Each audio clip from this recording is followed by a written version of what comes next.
Okay, we're live streaming. Welcome back to the public hearings of the Environment and Transportation Committee. I am your chairman, Kumar Barve. I am joined by my vice chairman, Dana Stein, and the lovely members of my committee, well, most of them.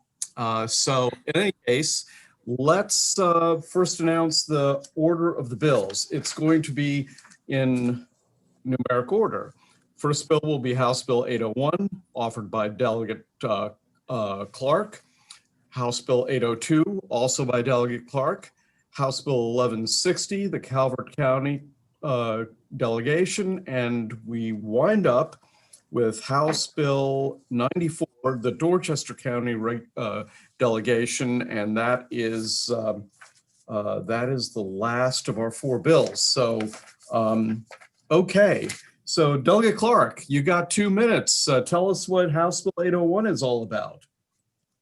Thank you very much, Mr. Chairman. I have the first three bills for you today. The first one here is a building use for agritourism. This is a very simple bill. It only adds Calvert County to the list of counties which are exempt from obtaining a change of occupancy permit for the use of agritourism. There's 10 counties that are already on this list: Allegheny, Anne Arundel, Baltimore, Carroll, Cecil, Garrett, Howard, Kent, Prince George's, and St. Mary's County. It's in the law, chapter 672 and 2018 defines agritourism. Agricultural buildings used for agritourism in Calvert County are also exempt from adhering to the Maryland Building Performance Standards. This bill is a natural extension of these laws. The bill is supported by the Calvert delegation, Calvert County government, the Southern Maryland Association of Realtors, the Calvert County Farm Bureau, and the Maryland Farm Bureau. Letters of information, Department of Agriculture offered information on why the bill is the last step needed to proceed to raise the occupancy. And that's about all I have for this. I don't believe we have any. We might have someone testifying. I'm not sure if we do or not. Well, you were very efficient. You didn't allow me to finish the first half of my sandwich, so that's good for you, not so good for me. But in any case, we have John Norris and Buddy Hance, who are here to testify in favor of your bill. We'll start. Okay. Mr. Norris, welcome to the committee, and you have 2 minutes. Thank you, Chairman. I'm afraid I'm not going to allow you to get many bites in either. We're joined today by the board president, who I'll allow the floor. Thank you. We're saving the best for last. Board President Buddy Hance. Buddy, welcome back to the committee. Always good to see you. Yes, sir. Chairman Barbe, it's good to see you too. Wish I was there in person, but unfortunately we can't do that. Yeah, so shame. I'm not going to allow you to finish your sandwich either. House Bill 801 is pretty straightforward. Just allows our agritourism venues to increase capacity, does not exempt them from any code requirements or zoning enforcement. Just allows them, if they can handle additional capacity, to use that additional capacity. As you know, agritourism is very important to our farms.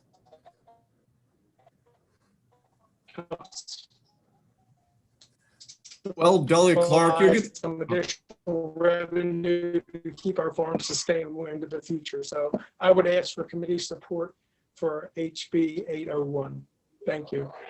Well, thank you. I think, Delegate Clark, you're going to have to put in a bill to enhance high-speed internet at Buddy Hance's house. So that should be a bill for next year. But in the meantime, we've got a couple questions here. I think the first is going to be, I like going by the order here. Okay, the first is going to be Charles Otto. Oh no, he put his hand down. Delegate Jacobs, go ahead, Jay. Okay, thank you, Mr. Chairman. Buddy Hance, it's good to see you again. I guess he's gone. I don't know if he's still got his signal in there or not. But I think his internet is kind of flaking out on us here, unfortunately. All right, well, I'll drop it that and let you finish your sandwich, Mr. No. The committee comes before the chairman's sandwich. Anybody else have a question for John Norris, who has good internet, and President Hance, who does not? Okay, well, that's a shame. Okay, all right. Well, that ends the public hearing on House Bill 801 because nobody signed up in opposition. Not so case for House Bill 802, though. Delegate Clark. Okay, thank you, Mr. Chairman. The good news is that with the leadership of Commissioner Hance, Calvert County is on the way now to starting to work to improve our broadband and to get all our citizens hooked up in Calvert County.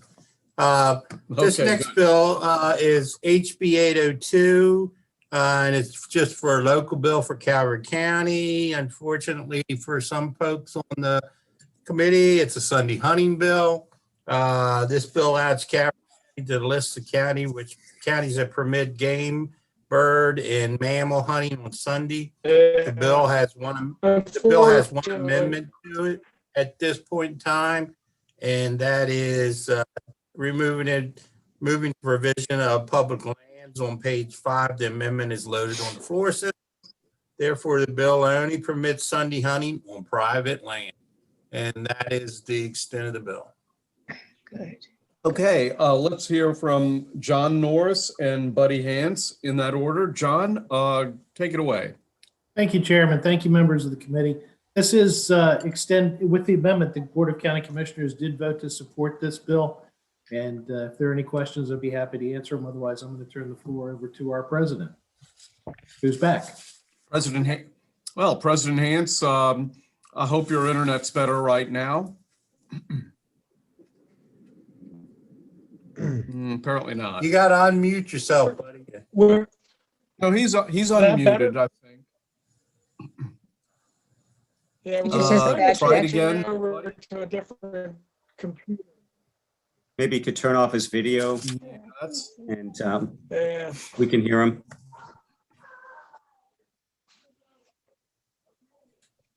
Is that any better? okay, buddy. We can hear you at least. Oh, if you can hear me, Oh, that's all you too could. important. You don't need to see me. It's not that important.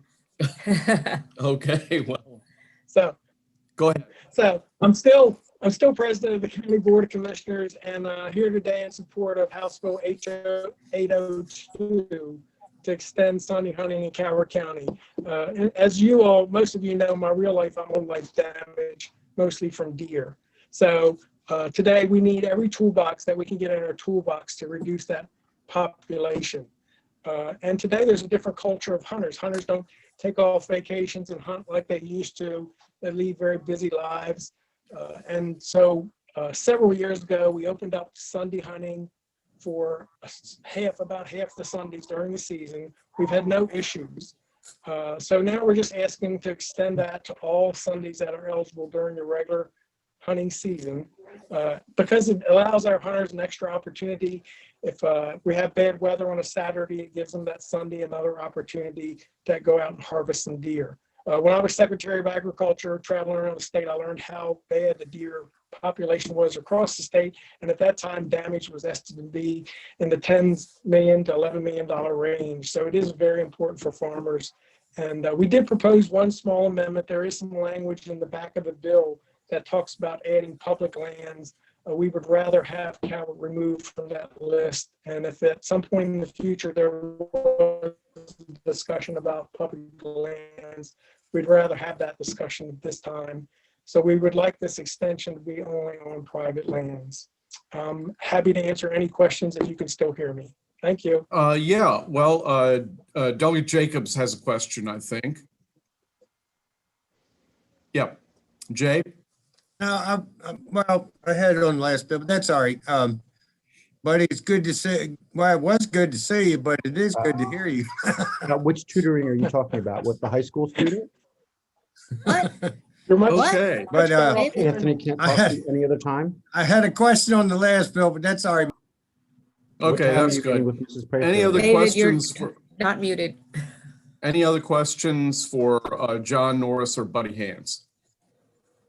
No? Okay, we'll proceed to the opponents of the bill. And they are Corinne Marie Paulquin, Margaret Crane. Well, that's who they are, and Margaret Crane. So, Corinne, are you there? Yes, How I about, am. How are you? Doing great.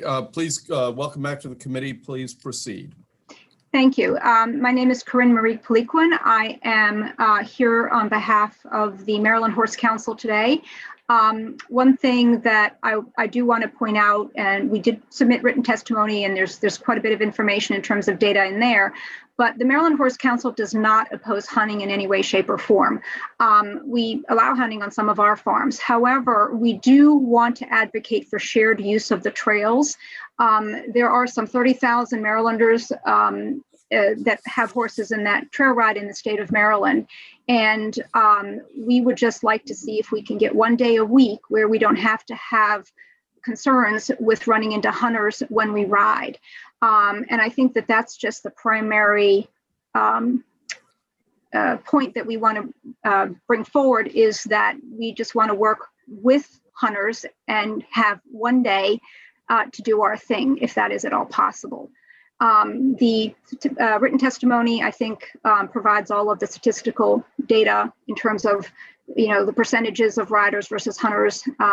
If you have any questions on that, we're happy to address them. Okay, thank you, Corinne. Margaret Crane.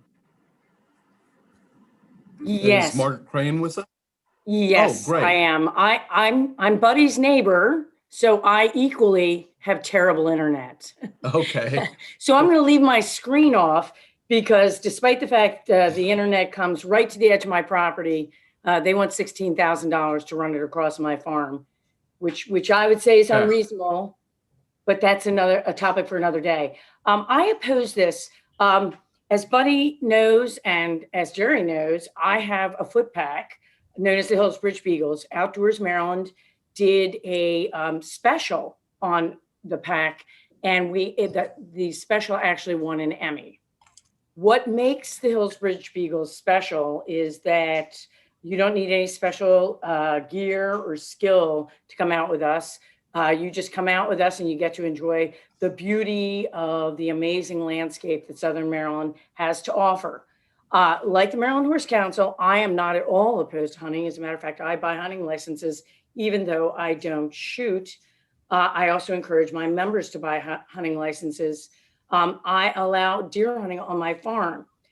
Having said that, what I will tell you from personal experiences is that deer hunters don't share.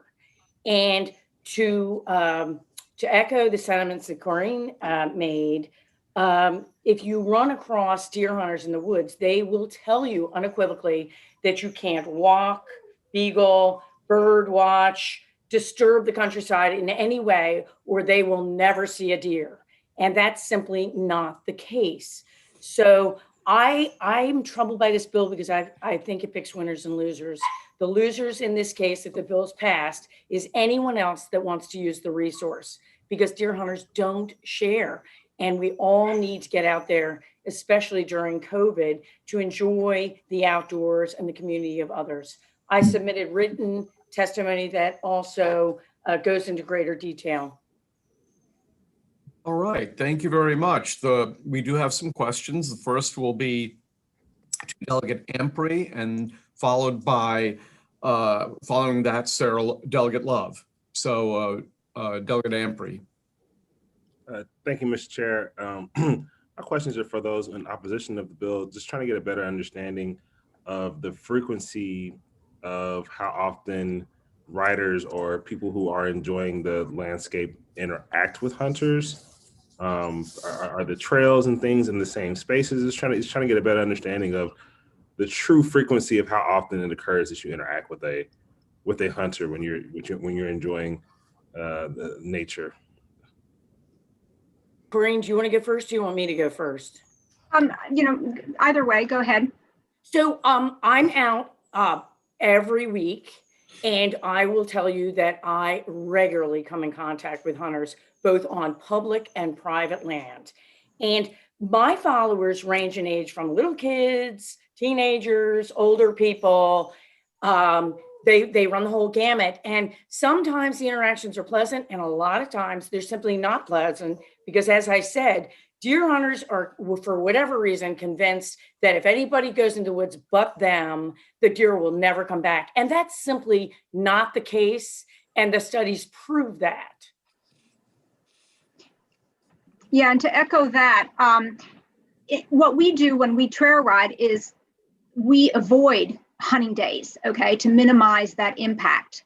And there's in our written testimony, we cite certain surveys. One of the things that's cited in there is that 78% of riders change their plans in order to avoid running, into in a hunter. So one thing to keep in mind about when you're riding a horse, you're sitting on about 1,000 pounds, 1,200 pounds, depending on the size of the horse, and they are, basically prey. Shotgun goes off, they head for the hills, okay? And you're lucky if you stay on.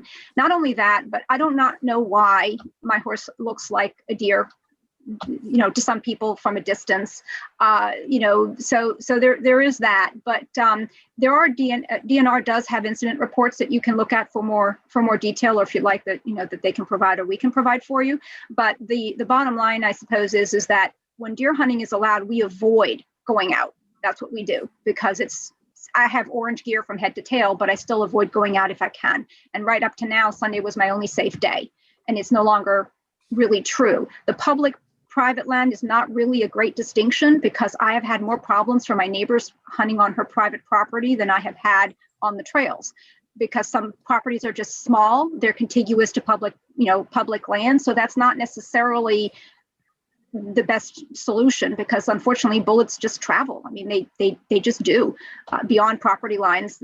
So, I apologize, exact numbers for you for those incident reports, but if you'd like, I'm happy to provide them for you. No, Okay. That was helpful. Thank you. Okay. Delegate Love.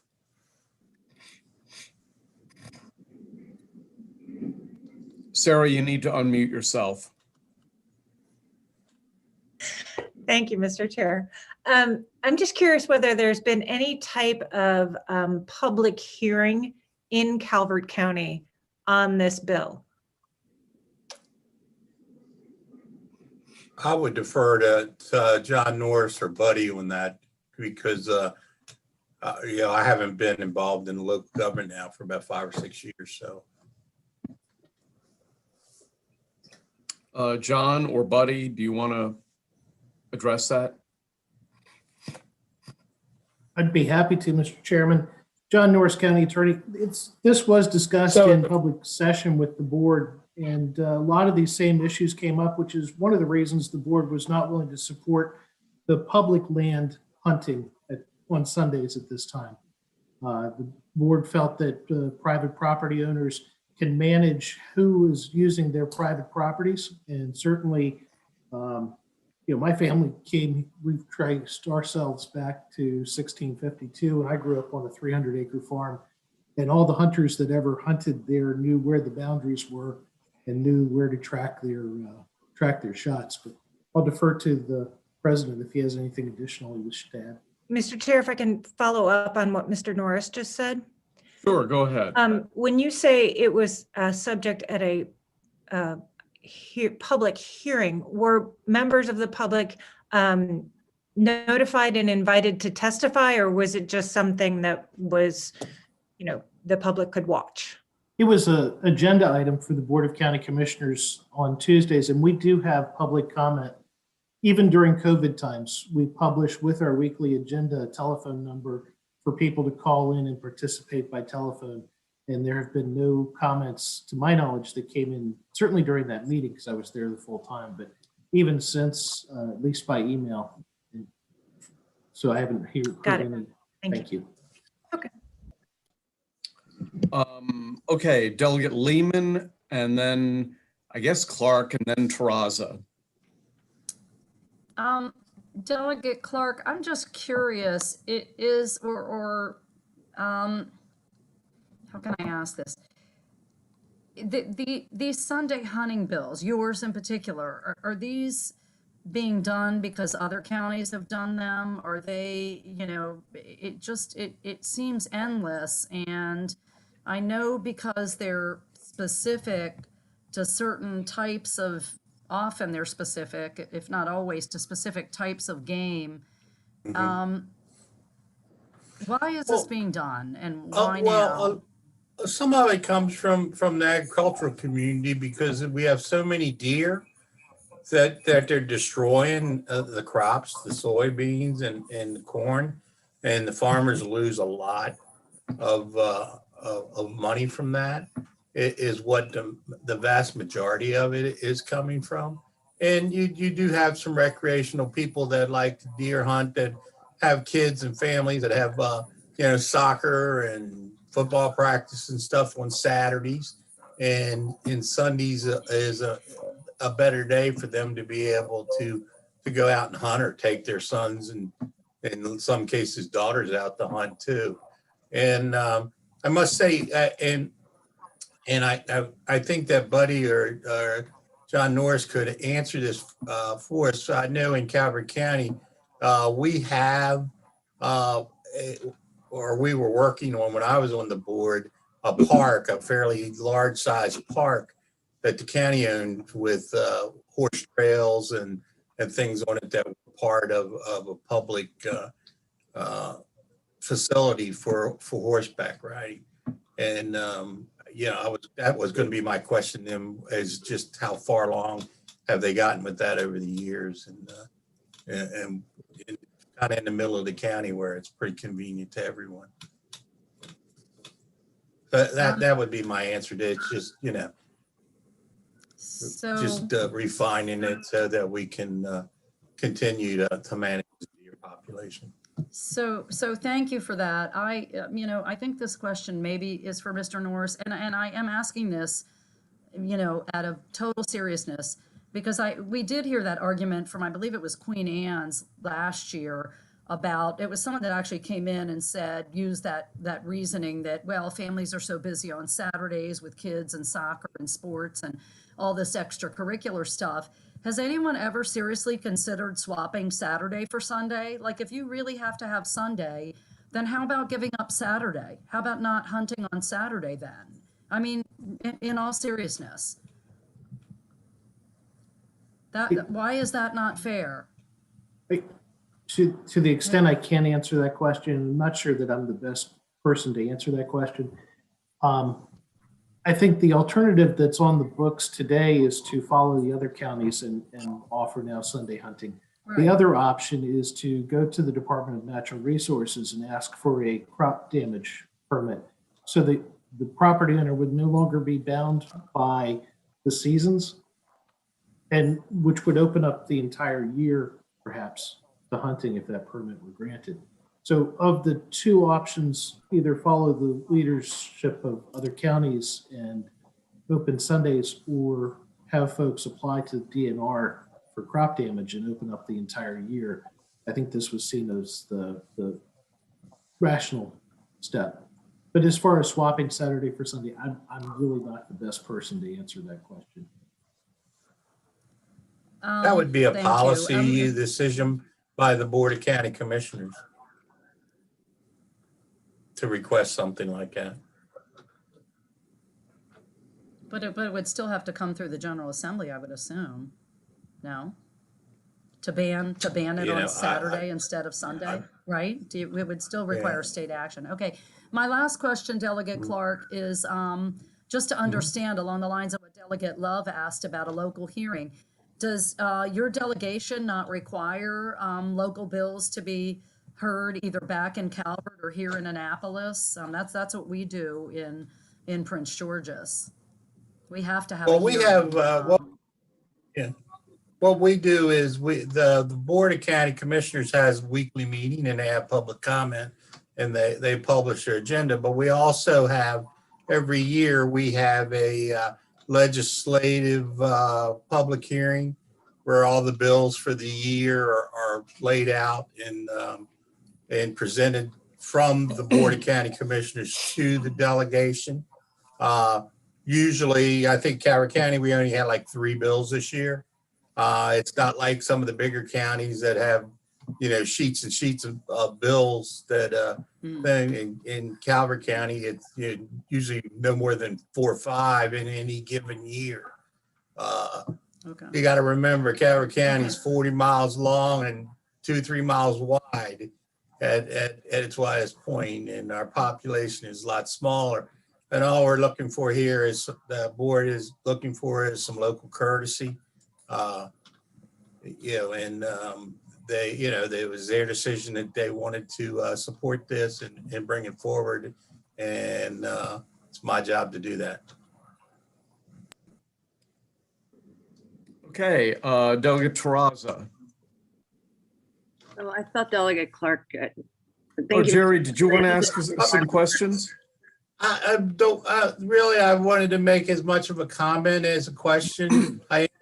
My questions was answered with Delegate Lehman, but I just wanted to compliment Margaret Crane on her beetle farm thing she has. I mean, maybe someday we take a road trip down to Calvert County, and it's just amazing when you see that herd of beagles and the way she has them trained and the way they when I was growing up, when I was growing up, I had a beagle, and he was a great little beast, but he very rarely paid attention to me. So I'd be very interested to see well-behaved beagles.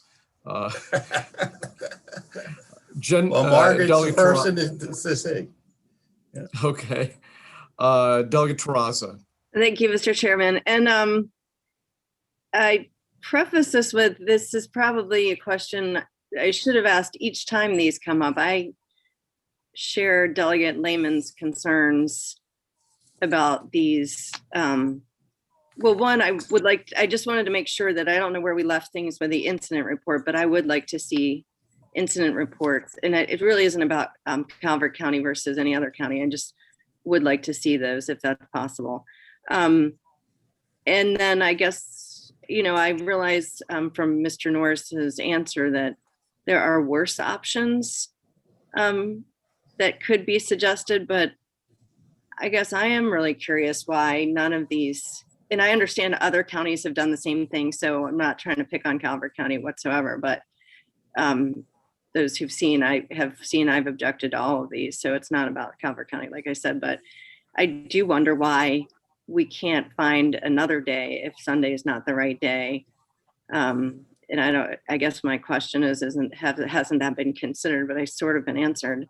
I just, it seems like if you've got the beagle, the beagle thing and the horses and all the other things, I wonder if there isn't a place for that. And I wonder if that wouldn't be a state legislative issue.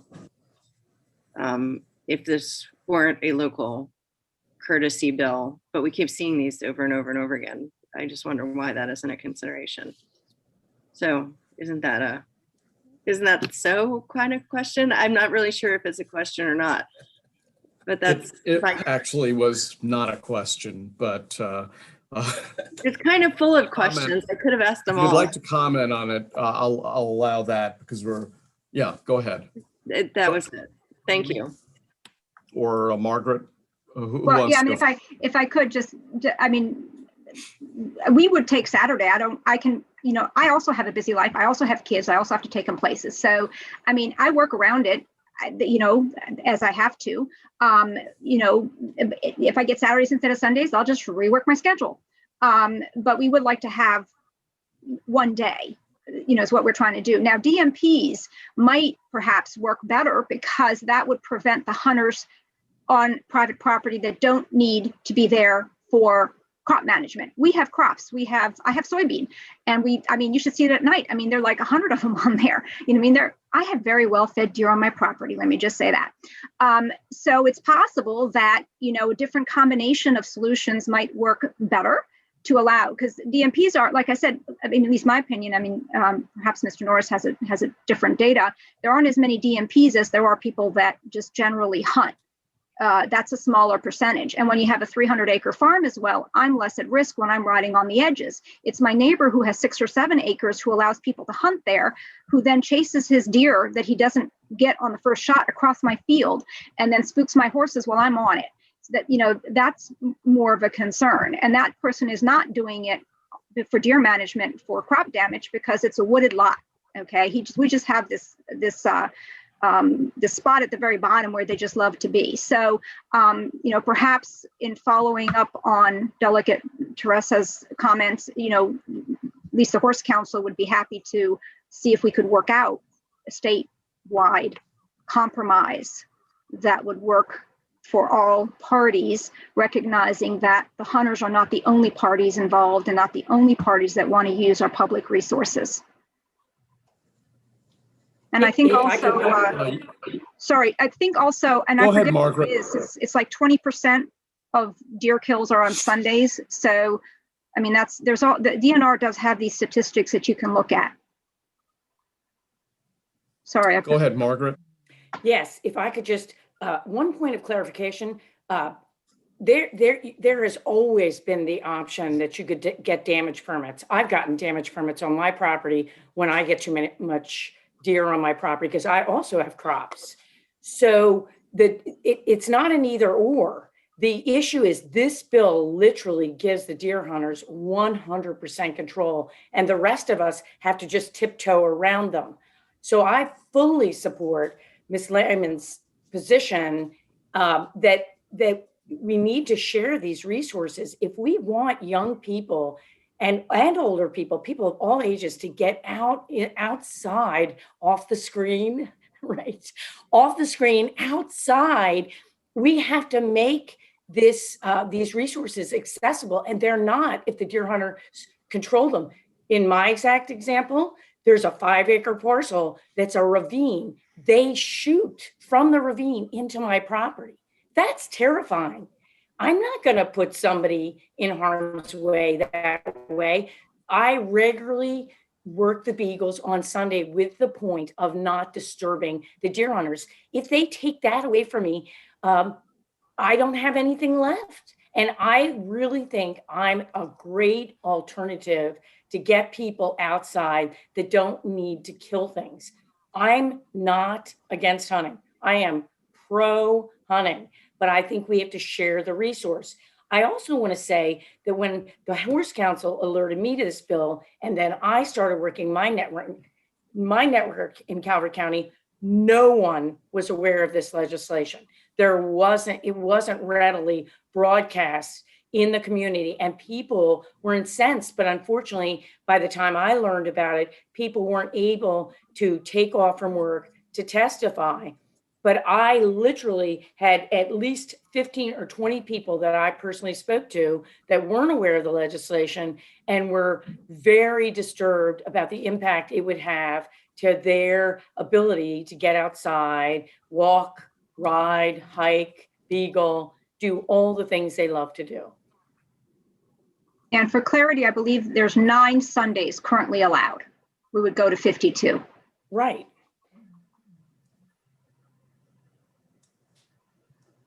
Okay, Delegate Healy has a question. Yes, thank you, Mr. Chairman. Delegate Clark, this is a question about your bill. Is it enabling for your county to be able to allow this, or is this something that the state is allowing to do? And is it because you're a commissioner county that we have to do it that way? Well, I mean, it's a Commissioner County. I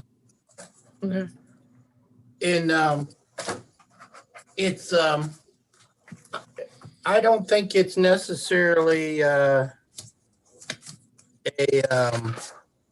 enabling. I think that we already have the ability to hunt on Sundays during hunting season. I mean, enabling for the commissioners to allow it. In other words, who's granting the authority? Are we granting the authority in your bill to the county commissioner to allow Sunday hunting, or are we in this bill allowing Sunday hunting on all those days?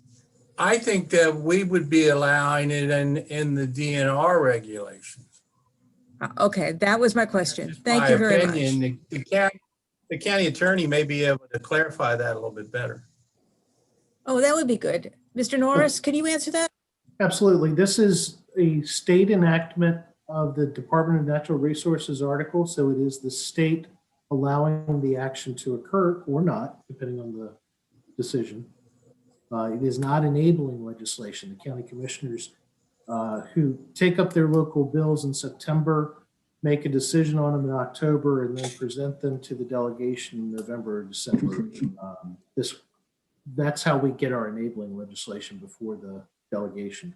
This is not enabling legislation. Okay, so to be clear, Mr. Norris, I just want to, excuse me, Mr. Chairman, just to clarify. Okay, who? So Go ahead. what you're saying is that this bill, and is it because it's up? I'm getting a message that my internet connection is unstable, so I'm hoping No, that you're hearing me. I can hear you okay. I think it's somebody else. Just go ahead and ask your question. Okay, the question is it because these are commissioner counties that this is the situation where Adrian Gardner's the other day that we were going to work off of Urim. Mr. Norris, I'm getting interference, but go ahead. I can hear your question, and I think you're asking if we need this legislation because we're a county commissioner form of government. And I'm looking at the text of the bill, and there are counties in here such as Hartford, Queen Anne, Somerset, Worcester, Caroline, not all of which are in Montgomery, Kent. Okay, that's right. Okay, so It's a we're not state just, law. but we're not just giving the power to the local government to make that decision. We are in this bill making that decision for them. Is that correct? Correct. Thank you very much. Okay, thank you. Okay, Delegate Lehman, you have the floor, and let's move on a bit, but go ahead. Yeah, I just need a clarification, and I don't, I see that Mr. Tracy is with us, but I don't know if he's, can hear this question, because I think it might be for him. I was really just kind of taken aback when one of the witnesses said, we're talking about 52 Sundays. This isn't an expansion from 9 to 12 or 15 or 20, because it seems like all of the other Sunday hunting bills, I once jokingly said about our hunting bills in this state, it's like, you know, you half expect one to come along that talks about the, you know, 4th or 5th Sunday in a leap year because they're so absurd.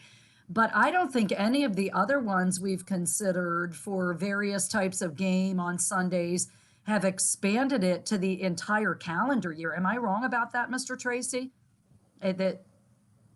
Or someone? Yeah. That's a question for Patrick. Excuse me. Sorry, trying to unmute. Yeah, this is 52, and other counties do have it. Western Maryland, if you hold on a second, I can pull it up here. While he's checking, Washington, Cecil, and Allegheny, and Calvert would be added to it under this bill. Okay, you were breaking up a little bit, but you're saying about 4 or 5 other counties now are allowing Sunday hunting year round. Is that what you, is that? 5 counties, correct. Yep, but you, Wow. Okay. Can you hear me now? Thank you. Yeah, I think Yeah, this is, we're now wandering into subcommittee work session type question. So let's, okay, I don't see any other questions. I wanted to thank everybody. I apologize. Could I just clarify? The reason it's 52 days is because it's all species. That's why. And there's something in season all the time. That's why it's 52 days. If that helps. Okay. All right. Well, listen, thank you very much. That ends the public hearing on House Bill 802. Let's proceed now to House Bill 1160. Delegate Clark. well, thank you, Mr. Chairman. This next bill is a little less controversial.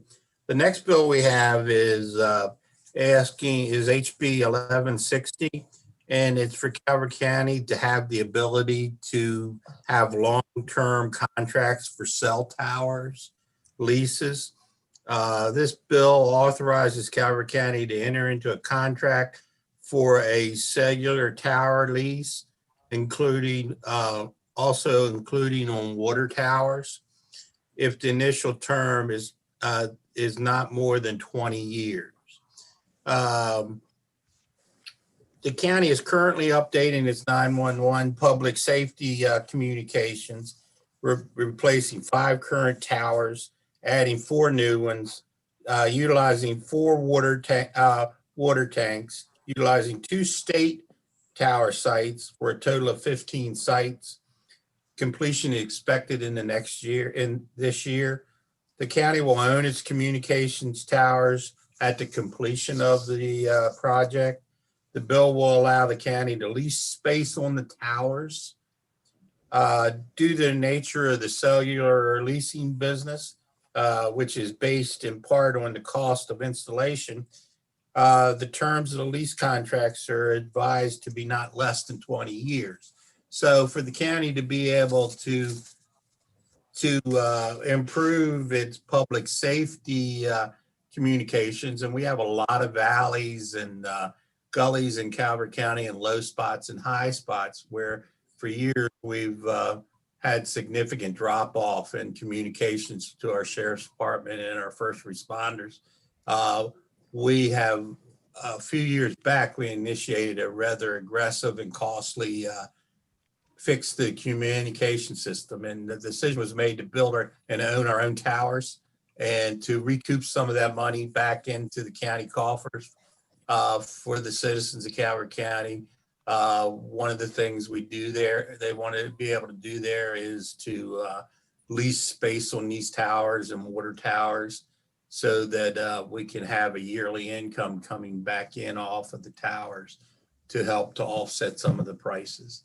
And that's pretty much the bill, just asking for the authorization to be able to do 20-year leases.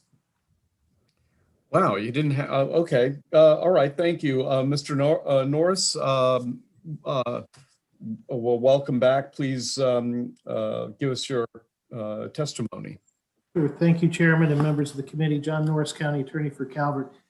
Thanks to this committee, Calvert has been allowed to extend contracts for banking and investment services, retirement and pension management, health insurance, software, all through the 2019 session.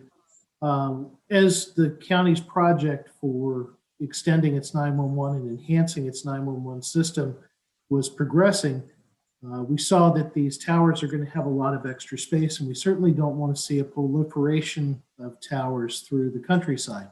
Calvert County's done a great job of preserving 30% of the land area for future. It's either in state preserve or in county reservations, or it's been purchased by the county for parks, and we don't want to see a lot of towers popping up. So balancing between, we don't want to compete with the private sector, but we also don't want to see a proliferation of towers. We started exploring what it might be to lease tower space where we're not using it, and found that the capital investment for a cellular carrier to bring fiber, to bring a shelter, to hire a crew and hang an antenna and go through the permitting process is pretty steep. And they want to see, typically they want to see a 35 to 40-year lease, but we did find that they'd be willing to consider a 20-year lease if the tower was already constructed. So that's the purpose for this request. Again, it was submitted to the Board of County Commissioners from our Director of Public Safety in September. The board was asked to take a position on it in October during a public meeting, and it was presented during a public meeting in November of last year to our delegation as a county commissioner request. I'm here happy to answer any questions. Yeah, actually, so Jerry, do you have like a letter from the delegation, or what exactly is the? We should have a letter from the delegation as far as it should be in the packet, I would think. Okay, yeah, I guess that's why we had the public hearing. So yeah. Yeah. And Well, if- I mean, I think if the there's reason. not, we'll go ahead. Yeah, I think that what I understand was the situation is, of course, I guess, is this would this be the Southern Maryland delegation? No, this would be just the Calvert Or would- County. And okay, so Calvert County is you and who else? Well, at the time, Calvert County, at the time, it was just myself and Commissioner Fisher, but now it's myself, Commissioner Fisher, and Delegate Rachel Jones. So you mean Delegate Fisher? Yeah. Okay. Yeah. Delegate Fisher has recused himself from this issue because he is, his business has to do with cellular towers. Okay. Business. So it was my assumption that when he filed this bill and handed me the folder that he would have sent a delegation letter with it, even though he has recused himself from it. But I'll get one with Rachel Jones and get one. And okay, we just need to check the. Yeah, we just need to check the box. Any questions for either Delegate Clark or John Norris? Okay, seeing none, thank you very much. That ends the public hearing on House Bill 1160. Let's go to House Bill 1194, Dorchester County. Mr. Chairman? Hold on a second here. Okay. Yeah, who's here to present? Chris Adams? Okay, Delegate Chris Adams. Good afternoon, Chair, Vice Chair, committee members. For the record, House Bill 1194 is a Dorchester County bill to charter and code home rule counties, county property leases, notice exemptions. The bill is being introduced to amend local government article of the Annotated Code of Maryland entitled County Property Housing Projects Franchise Required Notice as it relates to leases. Donna Lane will be here to explain the details of it, but in essence, we're looking for some relief to help the county more quickly lease property and avoid some of the time frame and the expense to go through the notice requirements. So without further ado, I would pass the testimony to our county manager in Dorchester County and would ask the committee for a favorable report. Thank you, Mr. Chairman. Okay, so we have Donna Lane and Kevin Canali signed up. Let's just take Donna first. Donna, are you out there? Yes, I'm here. Can you hear me? Okay, welcome. Yes, welcome to the committee. You have 2 minutes. Yes. Good afternoon, Chairman Barb and committee members. On behalf of the Dorchester County Council, I'm asking you for your support for this legislation. Under Section 10.3.12F of the Local Government Article of the Annotated Code of Maryland, county property, when it becomes to leasing, a notice shall be published in a newspaper of general circulation in the county 3 successive weeks. And then we have a public hearing. This is to allow the public to make comments. The county council is concerned because of the potential loss of a tenant due to the lengthy process, as well as the cost.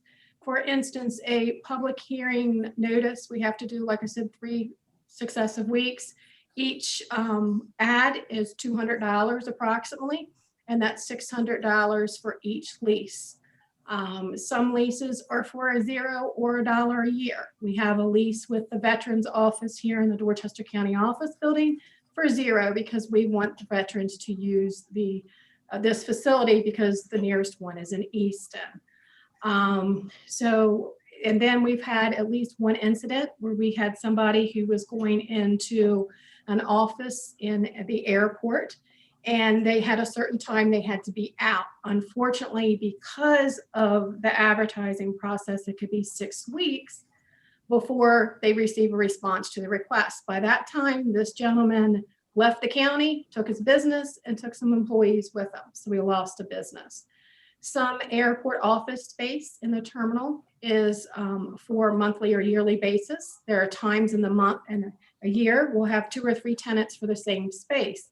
Again, we're not able to do that sometimes because of the process. So we're asking you to look favorably upon this bill. Thank you. Okay, Delegate Healy. Oh, is Kevin Kennelly there? Yes, thank you, Mr. Chairman and members of the committee. Yeah, go ahead. Thank you very much. Kevin Kennelly here on behalf of the Maryland Association of Counties in support of House Bill 1194. You have my written testimony. I'll be brief. The basic idea here is that a short-term non-renewable lease should not trigger the full slate of public transparency requirements as complete and permanent disposition of publicly owned property. As you heard, this poses a particular problem when a business needs to obtain a short-term lease. The public notice requirements mean that counties lose out on the opportunity to lease that property because those businesses can secure the property elsewhere without waiting weeks and weeks for the process to play out. So we feel like this bill provides counties with a flexible, optional tool to make short-term property decisions without obliging that extensive and cumbersome process for more long-term leases. So we'd ask for a favorable report on House Bill 1194, and I'm happy to answer any questions. Okay, we've got one person who's going to ask a question, but I just have to say, as chairman of the committee, I don't regard this as being a local bill because we have notification requirements and posting requirements, newspapers. That's a statewide policy. So anyway, Delegate Healy, go ahead. Yes, and I thank you, Mr. Chairman. I agree with you about that. I do want to ask about this particular bill based on Mako's testimony. Does this bill limit itself only to very short-term leases of like a month or less? Yeah, so the bill, I believe, it limits to it if it's not renewable and it has a term of 5 years or less. 5 years is not a short term.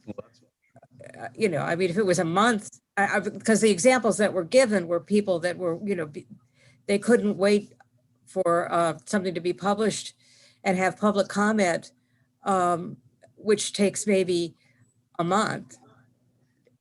You're talking about 5 years, so that's a big difference. Is there somebody from the county that could comment on that? Is it your intention to make it a 5-year program? Yes, we just want the opportunity to do 5 years or less. And it's because some of them are 0 for a year. Okay, but let me, that was going to be my next question, because giving away county resources, even for a good cause, is something that the public should weigh in on. You're giving up on revenue that the local government would have. And that is not that you shouldn't do it. It might be a good thing to do, but eliminating the possibility of public comment by eliminating the publication of that proposal seems to me that is, whether you spend money or you give away county resources, it's the same thing. Well, if I can speak to that, we are going to. What I'm saying? I said, if I could speak to that, we are still going to do what we normally do. We put it on an agenda, but public has comment to discuss it. So it would be still a process. We would put it on an agenda, we'd advertise, we'd send out the agenda, put it on the website. The public would be able to come to the meeting. And if they had any concerns about the lease, they still would have the opportunity to participate and say, I have concerns. Several years ago, we had that same situation. They are welcome to come and make comment, but it'll still be on a county council agenda. Okay, we'll look at this in subcommittee. Thank you. Sure. Any other questions for the sponsor or any of the proponents? Okay, seeing none, I think that ends the public hearing on House Bill 1194. And announcements. Subcommittee chairs, do you have any announcements? Yeah, Ann? Yeah, go ahead, Ann. Oh, thank you. The local government subcommittee will have its work session on Monday at 3:30. Okay. Vice Chair? Thank you, Mr. Chairman. The Environment Subcommittee will be meeting Monday at 4 p.m. Okay, any other subcommittees want to make announcements? Marvin? Yes, thank you. The Housing and Real Property Subcommittee, this is further out. We're going to be meeting on Tuesday and Wednesday of next week. Information will be Okay. sent out to you, so keep your ears on, as they would say.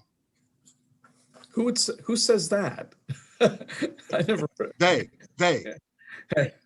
Okay, oh, sorry. Any other announcements? Before we adjourn, I just want to congratulate all of the new floor leaders that I've deputized on the House floor, Delegate Boyce, Delegate Wells, and Delegate Love. You've done a terrific job. Regina did a especially good job today, being concise and not over talking. And the secret a lot of times is to say as little as you need to, so that you don't stimulate unnecessary conversation. And you all three of you have done a terrific job. And I'm really proud to have you on the floor doing it. So let's see. I think that's it. I think we're done for the week. So go out there and behave yourselves. Take care. Have a nice weekend. Thank you. You too.